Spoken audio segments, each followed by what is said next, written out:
This excerpt from the public television program, The Piano Guy, is brought to you by the Roland Corporation.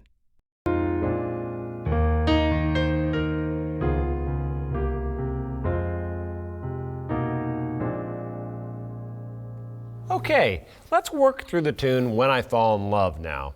This is a great tune. It's another standard that's, you'll find it in the real book. You'll find almost all musicians playing it all the time. You'll hear piano players playing it. You'll hear trios playing it. You probably have hundreds of choices if you want to go hear some recordings of this to really get it not underhand, but get it in your head and in your ear, if you will. So if you don't know the tune, I'd suggest listening to some of those things. But what we're going to do when we work through this tune right now is very intentionally step backward from thinking about polishing it. We're not going to think about stylistic things. We're not going to think about performing it. What we're going to do instead is really get back to basics and think about learning the structure. What's the real meat and potatoes of this song? And to do that, we're of course going to use a lead sheet because that tells us exactly what we need to know to get this tune learned. It's why we use them to begin with. So let's dig right in. Now, a lead sheet by its very nature is going to split things into two pieces, the melody line and the chord changes. Now, the chord changes are going to be represented by those chord symbols up above the melody line. But for now, let's stick with the melody and just see if there's anything there that's going to kind of trip us up.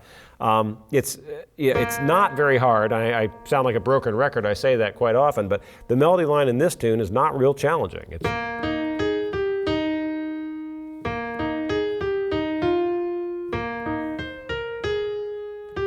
Really, the trick is knowing the tune well. It's not that it's hard to play, it's just if you're going to memorize it, you got to really know what's coming down the pike.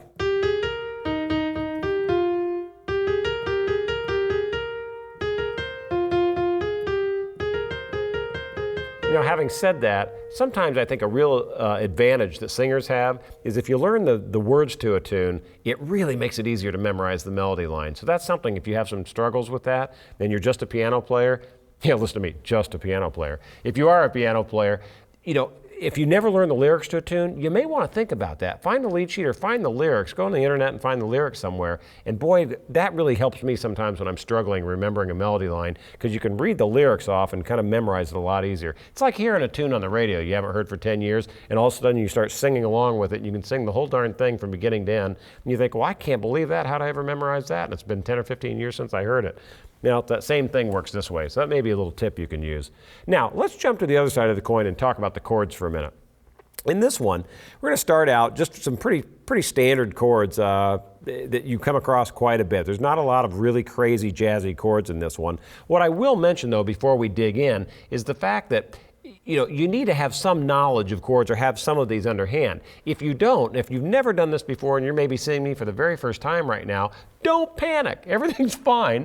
We're not above your level. It'll be just fine. But here's what you do need to do. You've got to go out and find a resource that has chord diagrams in it. Little pictures of a keyboard with dots on it. They make some books. They make these electronic chord finders that are really my favorite thing to use because they're just so handy and fast. But it's like having a dictionary around if you're going to do a lot of writing. If you're going to learn tunes in this style and you don't know your chords yet, you need to have chord finder around of some variety. So go figure that out. And by doing that, whenever you come across a chord change you don't know, you just go look the darn thing up, say, oh, that's it, and memorize it. So that's where this comes from. There's no mystery, but it does take a little work. If you've never in your life done this before, you've got to at least, memorize a few chords. But we're talking minutes here, not days and weeks, all right? So starting in, we have an E flat chord, there's a C7, F minor 7, and a B flat 7. Same thing happens again. Which, by the way, happens quite a bit in tunes if you're new to this as well. It's not as though you read through a tune and every single chord's new. You've just 4 or 5 chords that tend to repeat over and over in tunes. Got a D flat 7, C7, F minor 7. Really nothing sneaky through this whole thing. Now I'm going to keep moving. We've touched all those. You know what? This never even goes through any sort of a modulation. It kind of stays the same through the whole thing. At the very end, we have an A flat. I don't think we've had one of those yet. An A flat chord.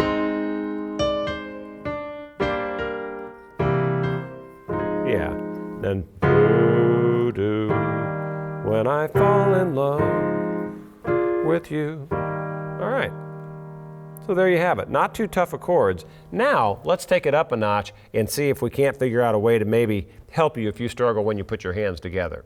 Now, you know, the idea is to get the entire chord played with your left hand and then play the melody line with your right. Again, not that you're going to do this for a finished, polished arrangement, but just for our version of really trying to learn when the melody goes with a chord change.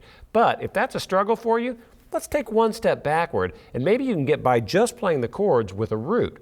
Now what I mean by that is whatever the letter name of the chord symbol is, like a root of a C7 chord is C, right? Whatever that single note is, just play that note along with the melody line as kind of a first step. It'll save you from having to use the rest of your fingers. And it also is a good way to really lock in, you know, kind of what the chord change or where the chord progression is moving because you're imitating what a bass player plays. So it would sound like this. Again, I'm just playing the roots.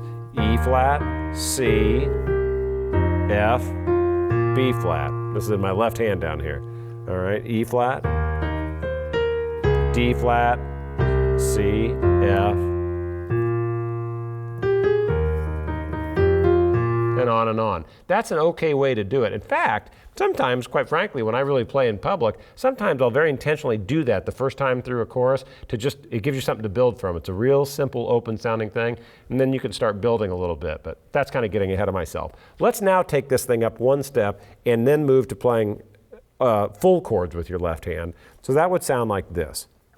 And very intentionally, gang, do not try to get sneaky and jazzy and stylistically interesting at this point. We're just trying to learn the tune and really get it internalized and memorized. So here we go. I'm going to move the melody line up one octave so I can get I won't have thumb crashes. I can get my fingers out of the way.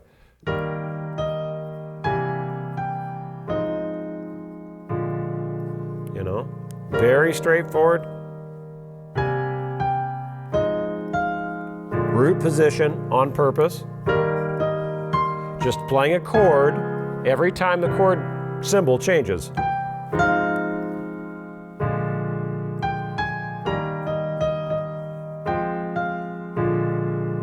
There's time to get sneaky and use voicings and all that other stuff in the future, but right now you're just trying to really learn the chords.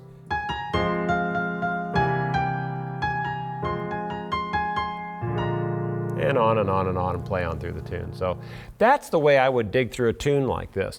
It's really helpful, I think, to on purpose slow down, take a step backwards, don't challenge yourself physically because what your goal is at this point is to just learn the tune. Get that chord change really in your head and the chord progression really in your head so that you won't be challenged by that when you then take it to the next level, which is to start adding some stylistically interesting things and some tips and tricks like we talk about on the show all the time. So that's one I fall in love. I'd encourage you to take the time to get this one underhand. It's a great tune. It's a great standard. It's not too tough. The changes are pretty simple. And most of all, I hope you'll have fun playing it.